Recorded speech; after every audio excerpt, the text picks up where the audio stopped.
Assalamu alaikum туғандар. Мынандай букалар бар. Тирүү салмагы азыр учурда 400-450 тегерегинде. Бирөөсү бар мына 320-300 тирүү салмагы. Бирок булар жем көргөн эмес. Чөп менен жашы 1,5 жаш. Мынакей, көрдүңүздөрбү? Азыр учурда бир гана чөп менен буларга жем бериш керек. Жем болсо булар салмакты алат.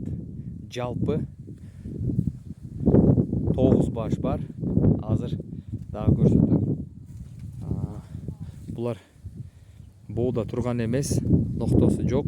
Ошон үчүн ээси бош коюп жиберген.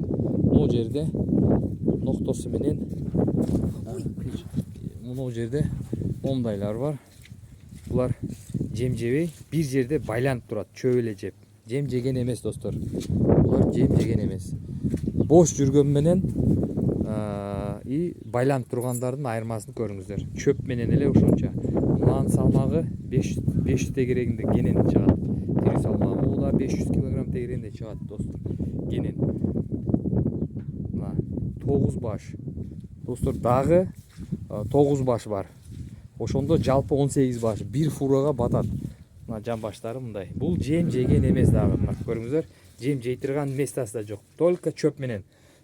Жөн эле бош да. Бош. Немелер бош байланып турган үчүн алар байланган эмес, бош эле коюп жиберген.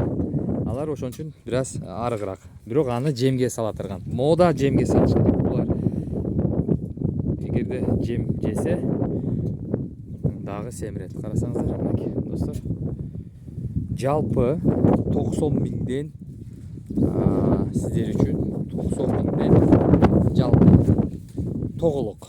Мына биякта 3 баш, могу жерде 6 баш. Көрүңүздөр. Булар спокойный болгондуктан, жаштыгиде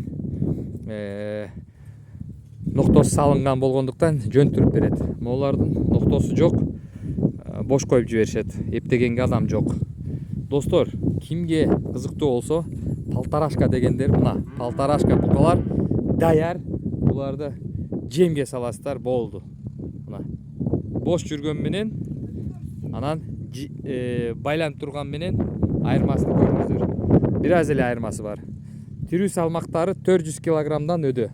Наркылар уже 500 кг тегерегинде чыгат. Бирок жем жейлек. Буларга азыртан жемге салсаңыз 3 ай 4 айдын ичинде 100 кг кошот да.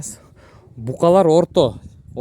Жем жеп жүрбөгөн, жебей жүргөн, чөп эле жеп жүргөн букалар жемге турса 1 айда 23 кг 32 кг чейин кошот. Эт кошот.